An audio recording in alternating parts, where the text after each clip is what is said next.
TVC, a TV do Correio da Manhã.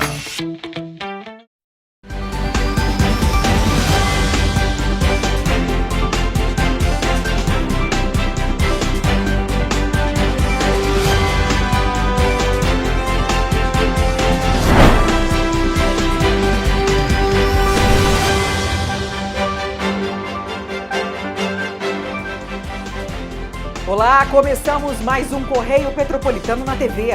Hoje é sábado, 24 de fevereiro e você vai ver a seguir. Cascatinha continua com o serviço de transporte em Petrópolis. Temporal no estado do Rio de Janeiro mata 7 pessoas. Integrantes de grupo criminoso que roubava residências em Petrópolis são presos. Prefeitura de Petrópolis não apresenta prestação de contas de contrato milionário com escritório de advocacia. Agora, no Correio Petropolitano na TV.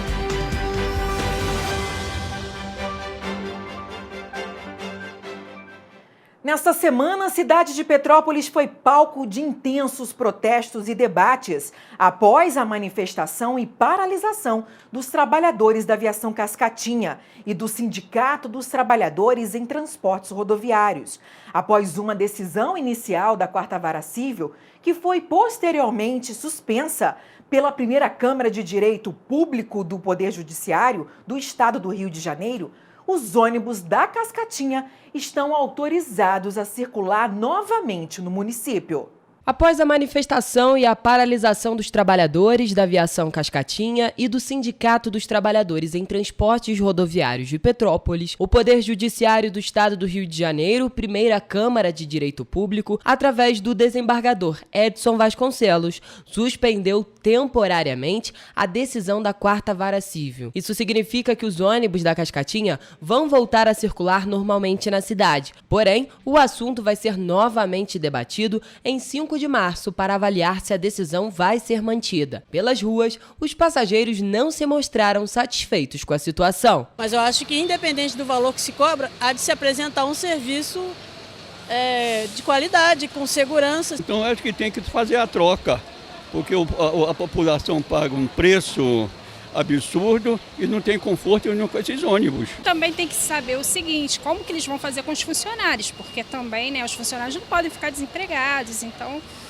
é difícil, né? A paralisação ocorreu quando cerca de 83 funcionários da aviação Cascatinha bloquearam o terminal rodoviário do centro, na tarde da última quinta-feira. O objetivo da manifestação foi chamar a atenção do poder público, para esclarecer como vão ser conduzidos os processos trabalhistas. A prefeitura, junto com a CPTrans, está tomando várias atitudes, não informando um sindicato que representa a categoria e nem os próprios rodoviários, que amanhã, no caso hoje, a partir da meia-noite, a linha da Cascatinha seria substituída pela linha da TUP, da linha da Hortência, deixando mais de 50 rodoviários desempregados.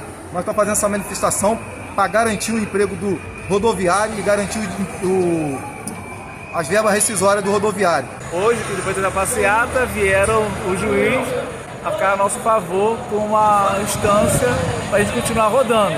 Só não sei o prazo até quando, mas vai continuar rodando. Ou seja, pararia hoje e não vai mais. E a preocupação de vocês é ficar sem trabalho? A preocupação não é nem ficar sem trabalho, é os direitos que a gente não vai receber, que a empresa parada e a gente não ganha. Entendeu? É mais isso aí. Muito obrigada. Segundo o juiz Jorge Martins, a empresa Cascatinha não pode demitir os operadores diretos, cobradores, motoristas ou fiscais.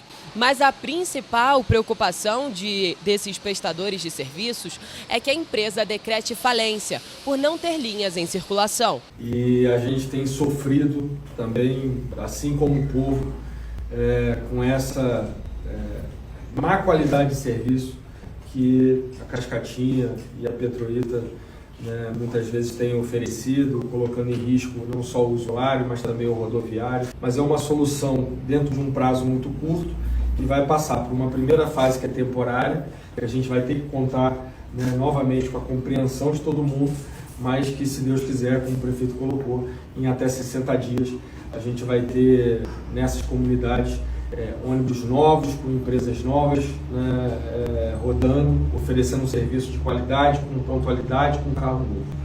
que é isso que todo mundo quer. Em uma reunião da Companhia de Trânsito e Transportes, a Prefeitura de Petrópolis já havia definido as empresas que assumiriam todas as linhas da aviação Cascatinha a partir de sexta-feira. De acordo com o documento divulgado na tarde de quinta-feira, a CPTrans criou 21 novas linhas, sendo que a Transportes Urbanos de Petrópolis ficaria responsável por 11 delas, a Cidade das Hortênsias por 9 e a Cidade Real apenas por 1. O temporal que caiu na noite da última quarta-feira no estado do Rio de Janeiro deixou 7 mortos. Até ontem, a Defesa Civil Estadual só havia confirmado 3 mortes. De acordo com o Corpo de Bombeiros, foram mais de 160 ocorrências atendidas até a última sexta-feira. De acordo com a Defesa Civil de Japeri, na Baixada Fluminense, houve 2 mortes no município. Um menino de 2 anos e uma mulher de 24 anos em desabamentos que aconteceram em locais diferentes. A prefeita de Japeri, Fernanda Ontiveros, disse em rede social que a precipitação foi de mais de 168 milímetros de chuva em 6 horas. Infelizmente, o evento de ontem foi o pior, né? Mais de 168 milímetros de chuva em 6 horas. Estamos aqui com todo o corpo técnico do governo do estado e o corpo técnico também do governo federal em contato. Oficialmente, declaramos já estado de calamidade pública, já está no Diário Oficial, saímos do estado de emergência para calamidade pública e vamos atuar hoje nos mais de 17 bairros que foram afetados até que a gente consiga que tudo esteja estável. Em Nova Iguaçu, 2 homens morreram em decorrência das chuvas, nos bairros Ipiranga e Jardim Pernambuco. Em Barra do Piraí, no sul do estado do Rio, um deslizamento de terra atingiu uma edificação residencial de 3 pavimentos, vitimando uma mulher na rua Paula da Silveira, no Morro do Gama. Os bombeiros conseguiram retirar dos escombros 4 pessoas com vida e seguem nas buscas por outras 3 vítimas que, segundo relatos, estariam soterradas. Bombeiros também atuaram na rua Araribóia, no bairro Vila Mariana, em Mendes, onde outro deslizamento foi registrado. 2 pessoas foram resgatadas com vida, mas há, pelo menos, mais uma vítima reclamada, uma criança de cerca de 6 anos. Os bombeiros do Rio de Janeiro atenderam a mais de 160 ocorrências relacionadas às chuvas. As equipes realizaram um salvamento de 100 pessoas em todo o estado. Até o momento, estão confirmadas 7 mortes. O governo do estado ampliou a atuação de maquinários e atendimentos nas cidades afetadas pelas chuvas. Somente o Instituto Estadual do Meio Ambiente levou 25 máquinas entre caminhões, escavadeiras e equipamentos especializados para auxiliar na limpeza de vias, bueiros, desassoreamento de rios em Nova Iguaçu, bem como atender a solicitação da Prefeitura para a limpeza de ruas e bueiros, além de drenagem em Paracambi. A Secretaria de Estado de Infraestrutura e Obras Públicas opera com 15 máquinas para limpeza e desobstrução de vias. A Secretaria também envia nesta sexta-feira 7 engenheiros do Instituto Estadual de Engenharia e Arquitetura para ajudar na emissão dos laudos de interdição em Mendes, Japeri e Paracambi. Já o Departamento de Estradas de Rodagem utilizou 21 caminhões e equipamentos para liberar as RJs 155, 135, 141, 143 e 145 que haviam sido interditadas. Nesta sexta-feira, o governador Cláudio Castro se reuniu com os prefeitos das cidades atingidas pelas chuvas e representantes do governo federal para ouvir as principais demandas. A assessoria de imprensa da Secretaria de Estado de Polícia Militar informou na quinta-feira que, após ações de inteligência, policiais militares do 26º Batalhão de Petrópolis e agentes da 105ª Delegacia de Polícia prenderam 4 integrantes de um grupo criminoso que vinha praticando roubos em residências na cidade. Segundo a assessoria de imprensa da Secretaria de Estado de Polícia Militar, os criminosos foram localizados no município de Teresópolis, com o apoio de equipes do 30º Batalhão da Polícia Militar. Durante a ação, os criminosos atiraram contra as equipes e houve confronto. Após cessarem os disparos, os policiais prenderam os 4 indivíduos. Um deles estava ferido e foi socorrido, e logo em seguida levado para a UPA de Itaipava. Um veículo e 2 pistolas foram apreendidas. Em sessão no Tribunal de Contas do Estado do Rio de Janeiro, realizado na quarta-feira, foi debatido o processo que apura a contratação do escritório de advocacia Celso Sardinha Advogados pela Prefeitura de Petrópolis. A contratação foi realizada para representar o município em um processo milionário contra a GE Selma. No entanto, a Prefeitura de Petrópolis não apresentou a prestação de contas do contrato milionário com o escritório. O processo foi aberto a partir de uma representação ao Tribunal de Contas do Estado, feita pela vereadora de Petrópolis, Gilda Beatriz. Na sessão, o conselheiro do TCE, relator do processo, Marcelo Verdini Maia, enfatizou a falta de transparência e omissão do município com a prestação de contas das contratações e manteve a decisão que cobra à Prefeitura todos os documentos relativos à contratação sem licitação do escritório. Caso a Prefeitura não apresente todas as informações solicitadas, poderão haver punições. O que ocorre no atual momento processual é que a omissão do jurisdicionado constitui entrave para que se possa avançar no exame pretendido, pois, sem informações completas sobre os processos de contratação e de pagamento, seria prematuro deliberar, inclusive, acerca da tutela provisória requerida. A Prefeitura de Petrópolis reservou R$ 32.963.844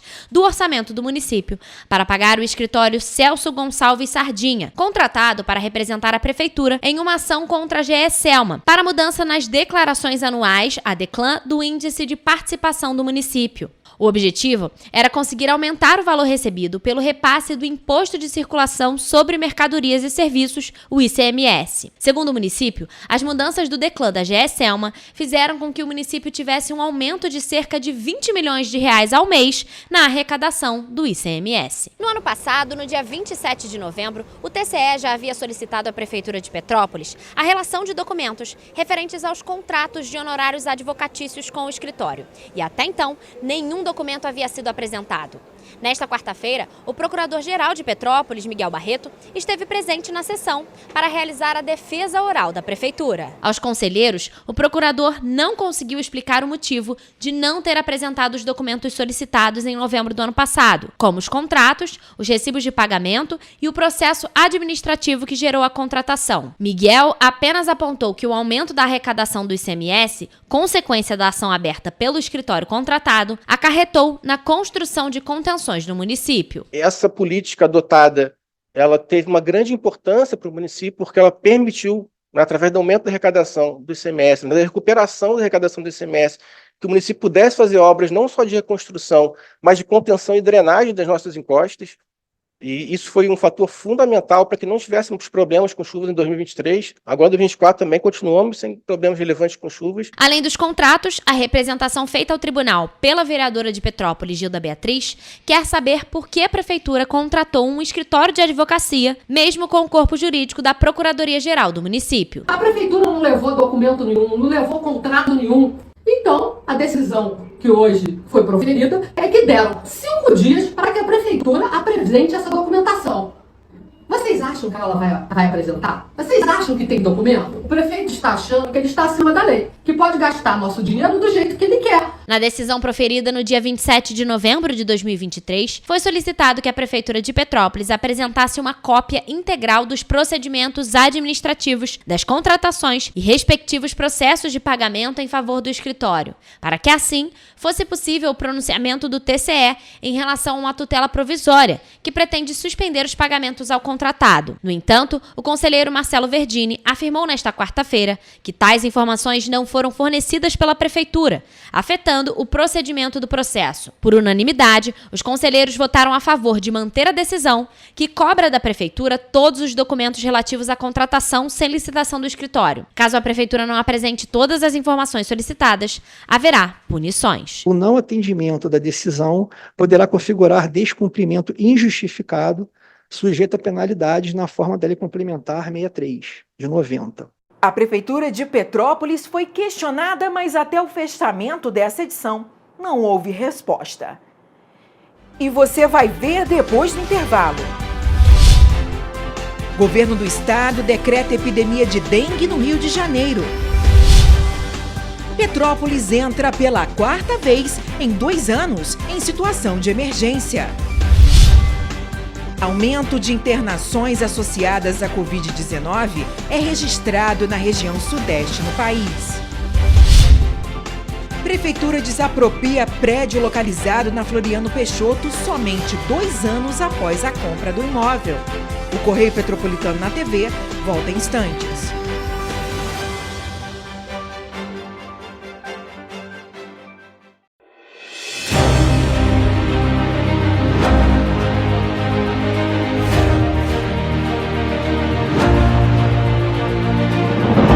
Não é jornalismo de direita, é jornalismo direito.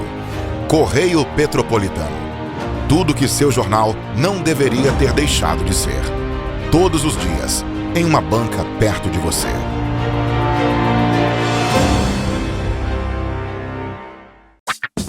Enquanto você pensa que poderia ganhar igual aos homens, a Alerj faz.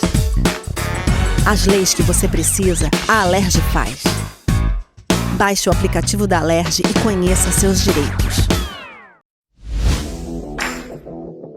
Para ter mais qualidade de vida, conte com a maior rede de academias de Petrópolis. Aqui na Corper, com uma mensalidade, você utiliza todas as unidades: Centro, Bingen, Itamaraty e Itaipava. Com planos a partir de R$ 89,00, e a academia oferece ambientes modernos para você cuidar da sua saúde com segurança. Os espaços contam com dezenas de aparelhos de musculação, diversos equipamentos para aeróbico e funcional, além, é claro, de profissionais qualificados e uma extensa grade de aulas coletivas, que inclui dança, bike, jump, wolf fit, step fit, entre outras. Nossas estruturas são equipadas com salas de musculação e aulas coletivas, salas de avaliação física e nutricional, vestiários e estacionamentos amplos. Venha nos fazer uma visita e surpreenda-se! Rio de Janeiro, atração o ano inteiro. Tem descanso, tem folia, noite e dia, alegria, sol e praia, diversão. No prato ou copo, a festa, o bar, museu ou bloco. Show, cultura, história, gravado na memória e no seu coração. Rio de Janeiro, vem se apaixonar. Rio de Janeiro, vem se apaixonar.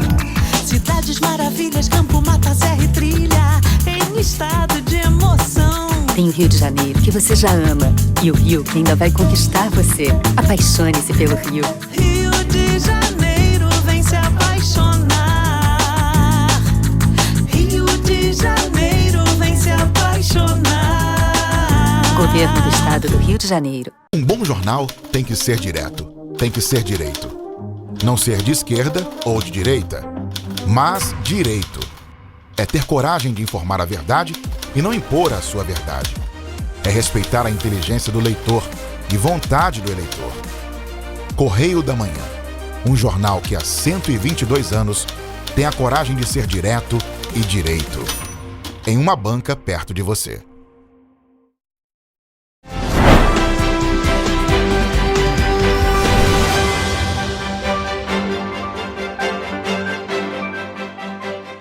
Petrópolis entrou pela 4ª vez em 2 anos em situação de emergência. O governo federal reconheceu na última semana o pedido do prefeito Rubens Bontempo de ajuda frente à incapacidade do município em responder a mais um deslizamento de pedras que aconteceu no Ingá, na Posse, no dia 22 de janeiro. A medida atesta que o município não possui meios para responder sozinho a desastres naturais e outras calamidades, permitindo que o governo federal destine recursos específicos para apoiar a cidade. Essa é a 4ª vez em 2 anos que a cidade entrou em situação de emergência. Com o deslocamento de blocos na localidade do Ingá, na Posse, 48 famílias foram identificadas pela Secretaria de Assistência Social.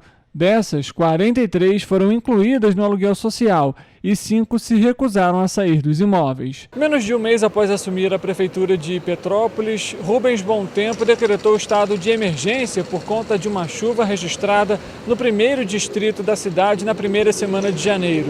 O decreto começou a valer a partir do dia 14 de janeiro. Um mês depois, Petrópolis registrou a maior tragédia socioambiental da cidade, onde deixou 235 mortes.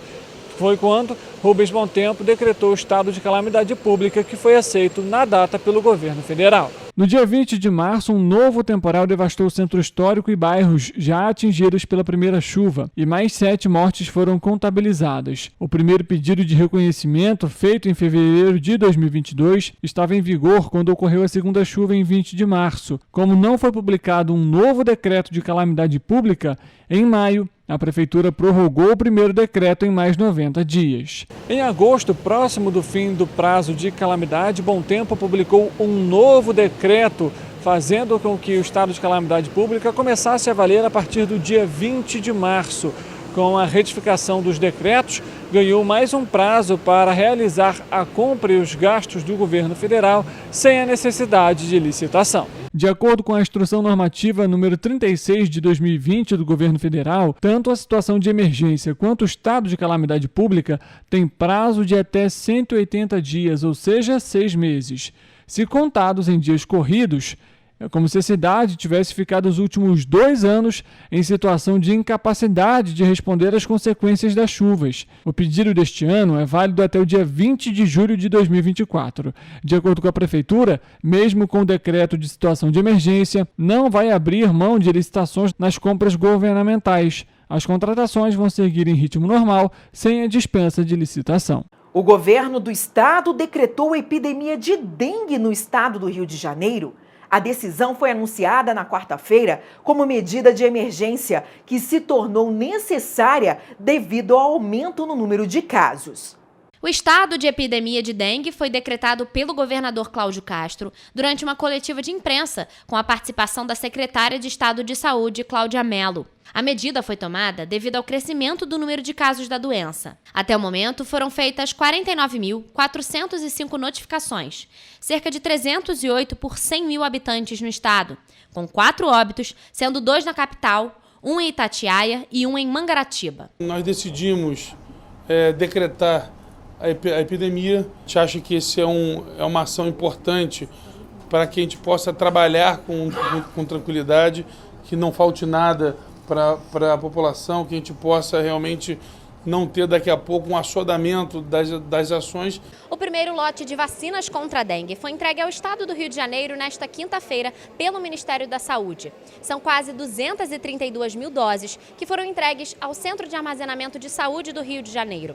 O público-alvo são adolescentes entre 10 e 14 anos da região metropolitana 1, que abrange a capital e cidades da Baixada Fluminense. O Centro de Inteligência em Saúde analisa e disponibiliza os dados da dengue no painel Monitora. Uma vez por semana, a Secretaria divulga o Panorama da Dengue, um boletim que faz análises da evolução e tendências de transmissão de casos em todas as regiões do estado. Também avalia o cenário a partir dos casos notificados e o aumento de registros em relação ao limite máximo esperado para cada semana epidemiológica. A dengue, ela é uma doença majoritariamente ambulatorial, mas ainda assim o Estado já está preparado nessa possibilidade de conversão de 160 leitos, caso seja necessário. O estado do Rio de Janeiro segue com crescimento de casos prováveis de dengue. De acordo com o último boletim epidemiológico, já são 49.405 casos notificados até o dia 19 de fevereiro, número que já alcança os 51.501 registrados em 2023 durante todo o ano. A incidência de dengue atual é de 308 casos por 100 mil habitantes. E apesar do Rio de Janeiro estar no nível 2 de ativação do plano de contingência, algumas regiões, como a Metropolitana 1, tiveram um crescimento maior do que o esperado por 3 semanas consecutivas e atingiram o nível 3. Por isso, o governador decidiu antecipar a decisão do decreto de epidemia. O boletim Infogripe, divulgado pela Fundação Oswaldo Cruz, apontou aumento de internações associadas à Covid-19 na região sudeste do país. O Rio de Janeiro está entre os estados que apresentaram alta. Os dados são referentes à semana epidemiológica 6, que analisa os dados de 4 a 10 de fevereiro. A análise tem como base os dados inseridos no Sistema de Informação de Vigilância Epidemiológica da Gripe, o CIVEP-Gripe, até o dia 14 de fevereiro. Eventuais internações que possam vir a ocorrer em decorrência de infecções no carnaval, neste último final de semana, isso só vai começar a chegar nas próximas semanas, porque entre a pessoa desenvolver primeiros sintomas e desenvolver um quadro grave o suficiente para necessitar a internação, vai aí por volta de uma semana e pouco, mais ou menos. Na região sudeste do país, o Rio de Janeiro está entre os estados com o maior índice de internações associados à doença.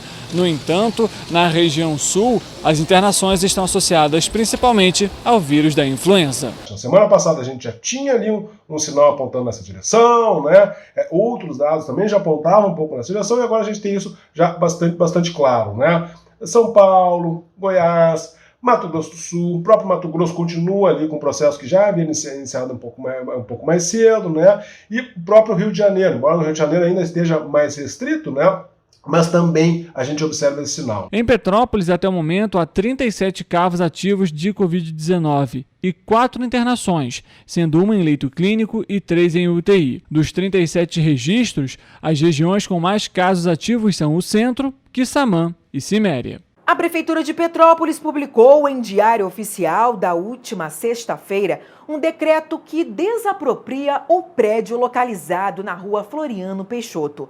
O que chama a atenção é que o município realizou a desapropriação apenas 2 anos após a compra do imóvel. A novela referente ao prédio da Floriano Peixoto em Petrópolis continua. Comprado no dia 15 de março por R$3,5 milhões, o local seria utilizado pela Prefeitura para abrigar as famílias atingidas pelas tragédias provocadas pelas fortes chuvas ocorridas nos meses de fevereiro e março de 2022. No entanto, após 2 anos, o município só publicou o decreto no Diário Oficial para a desapropriação do prédio na última sexta-feira. O documento aponta que a desapropriação pode ser feita por via judicial ou administrativa. O imóvel está no nome de Benjamin Sinamon e, com o decreto, passa a ser propriedade da Prefeitura. Com isso, a Procuradoria-Geral do município será responsável pelo processo. No dia 16 de fevereiro deste ano, a coluna Magna Vita do jornal Correio da Manhã apontou com exclusividade que o prédio ainda não tinha sido transferido para a Prefeitura, por depender da resolução do espólio do antigo proprietário. Vale destacar que, de acordo com o artigo 5º da Constituição, o decreto de desapropriação deve ser realizado após o pagamento da indenização para o antigo proprietário. E, além da demora para que isso ocorresse, as intervenções do local permanecem atrasadas. As obras deveriam ter sido entregues em outubro do ano passado, o que até agora não aconteceu. E você vai ver depois do intervalo.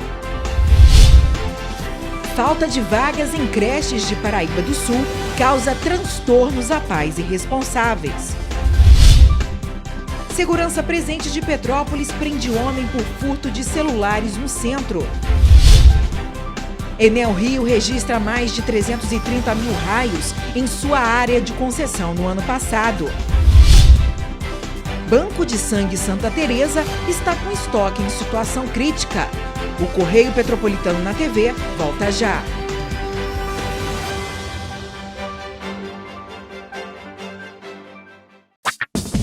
Enquanto você imagina que poderia rolar desconto na conta de luz, a Alerj faz. As leis que você precisa, a Alerj faz. Baixe o aplicativo da Alerj e conheça seus direitos. Um bom jornal tem que ser direto, tem que ser direito. Não ser de esquerda ou de direita, mas direito. É ter coragem de informar a verdade e não impor a sua verdade. É respeitar a inteligência do leitor e vontade do eleitor. Correio da Manhã, um jornal que há 122 anos tem a coragem de ser direto e direito. Em uma banca perto de você.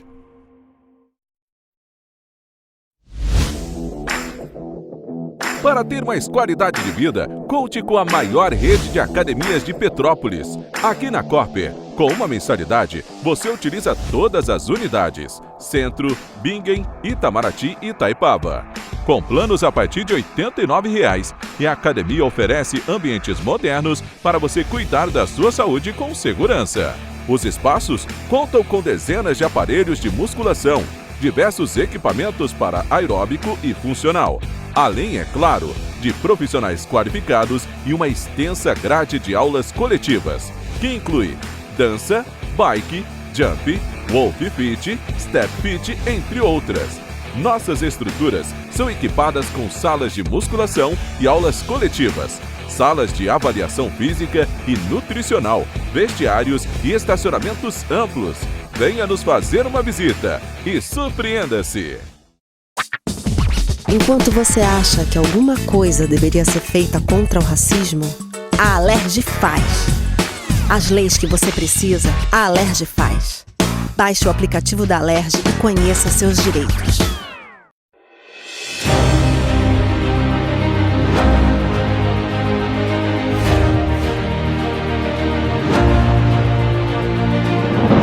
Não é jornalismo de direita, é jornalismo direito. Correio Petropolitano. Tudo que seu jornal não deveria ter deixado de ser. Todos os dias, em uma banca perto de você.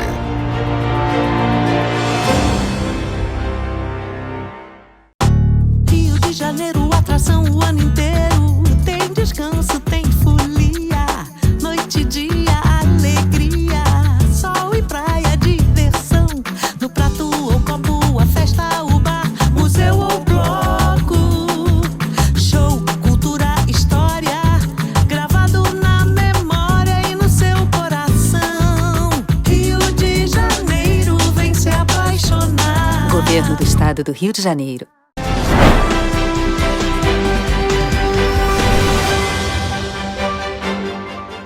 A carência de vagas em centros de educação infantil em Paraíba do Sul implica diretamente na vida de pais irresponsáveis que, por não terem um local para deixarem as crianças, muitas vezes perdem a oportunidade de emprego ou levam os pequenos para o trabalho, quando possível, o que os torna vulneráveis. Um caso em específico chamou a atenção do vereador André Salgueiro. Confira. Recentemente veio à tona em Paraíba do Sul, após viralizar nas redes sociais, o caso de uma avó e uma mãe que levaram um bebê para o restaurante em que elas trabalham, por não terem com quem deixar a criança. Durante o expediente, o neném acabou caindo do carrinho e machucou a testa. A situação foi a gota d'água para que elas denunciassem ao vereador do município, André Salgueiro, que tentam há pelo menos um ano uma vaga em uma das creches do bairro Werneck, porém sem sucesso. Diante do caso, o parlamentar informou que o Conselho Tutelar oficiou à Prefeitura, inquirindo que o Executivo disponibilize uma vaga para a criança e que aguarda o retorno da Secretaria de Educação. Tá machucado, tá vendo? Aqui a história da Francisca é a seguinte, igual de muitas mães em Paraíba do Sul, vaga em creche. O governo não está proporcionando acesso a crianças como o Gabriel na creche.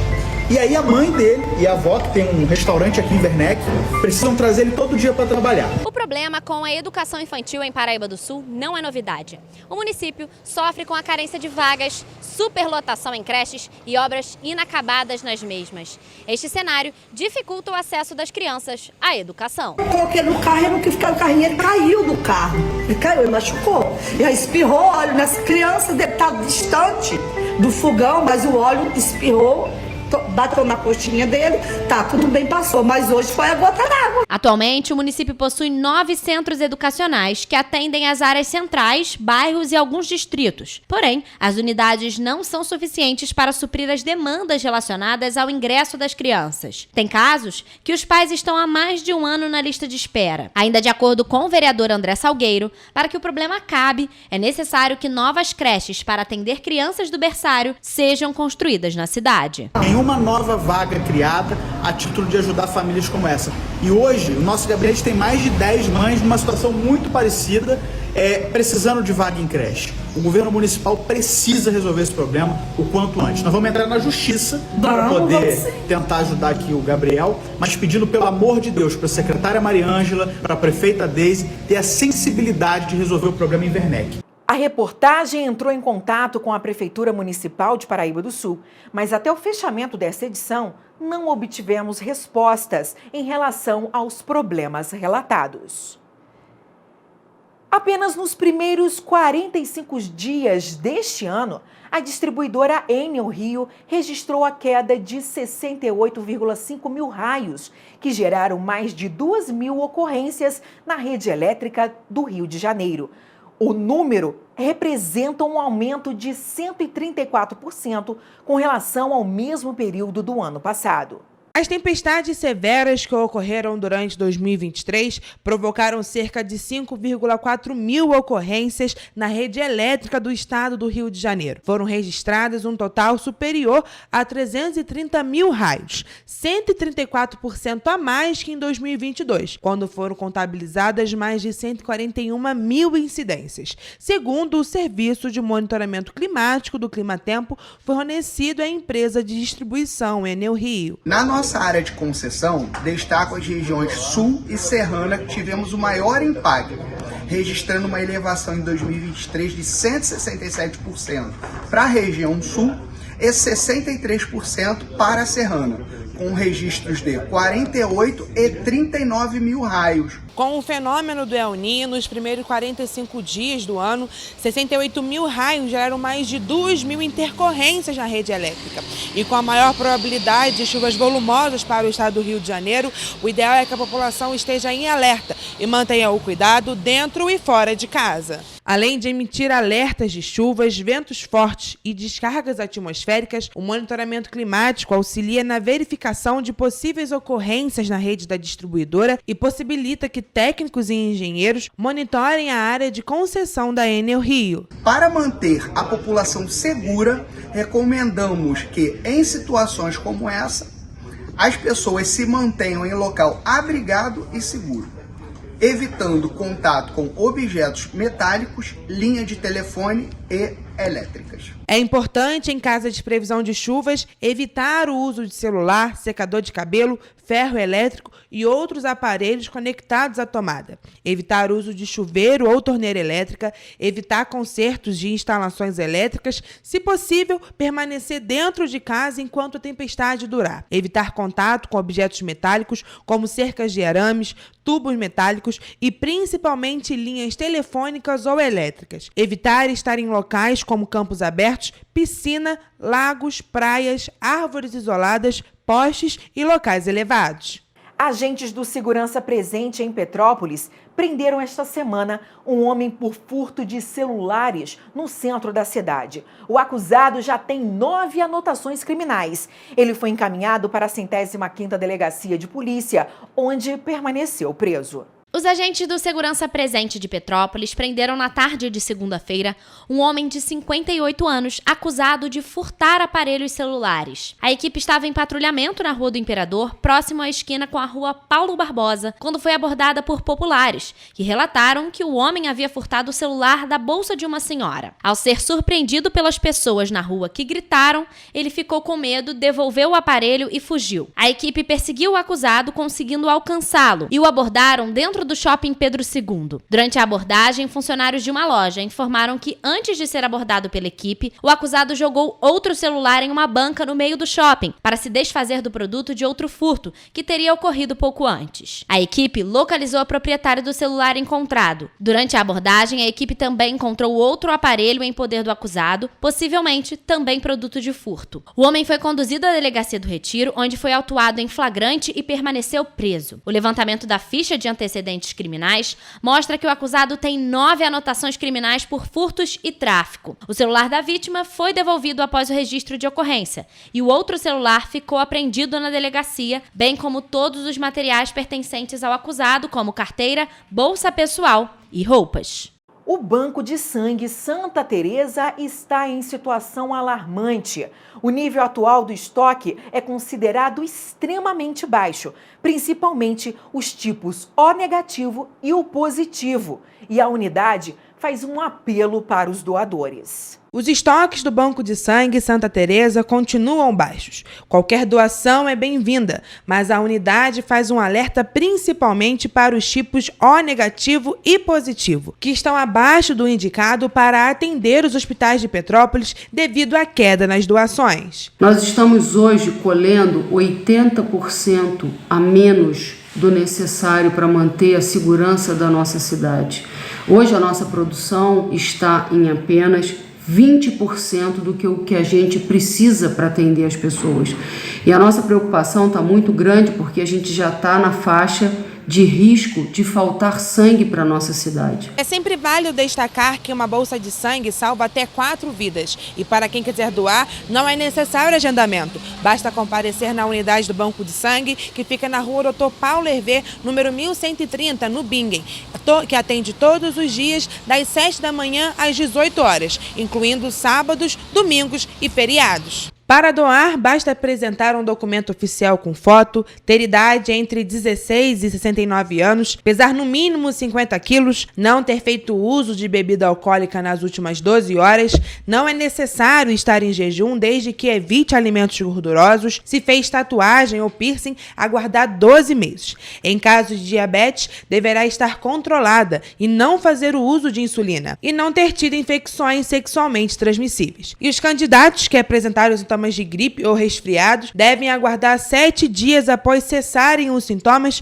e o uso das medicações. É necessário consultar a equipe do Banco de Sangue em casos de hipertensão, uso de medicamentos, cirurgias e Covid. Menores de idade precisam de autorização e presença dos pais no momento da doação. E não é permitido realizar doação acompanhado de menores de 12 anos. Então eu estou passando por aqui hoje para contar para vocês que o estoque de sangue da nossa cidade está em situação crítica e a gente precisa da ajuda de todos vocês. As pessoas que estão doentes, enfermas, precisam da ajuda de todos vocês para que a gente consiga manter o estoque em situação confortável para atender com segurança essas pessoas.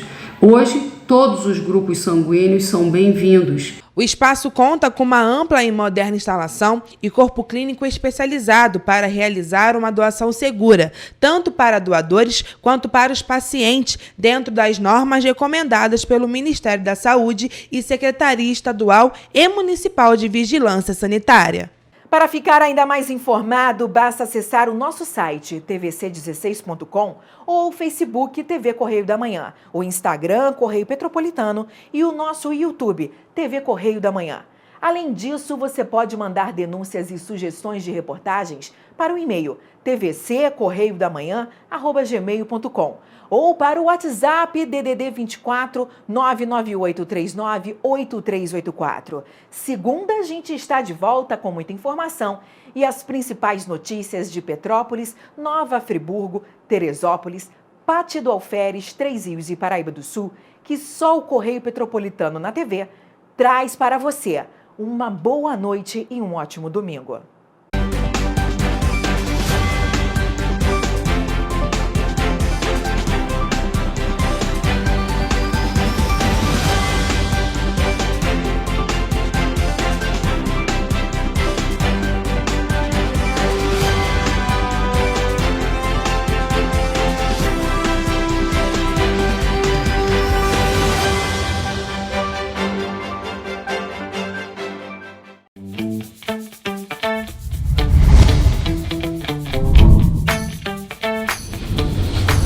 TVC, a TV do Correio da Manhã.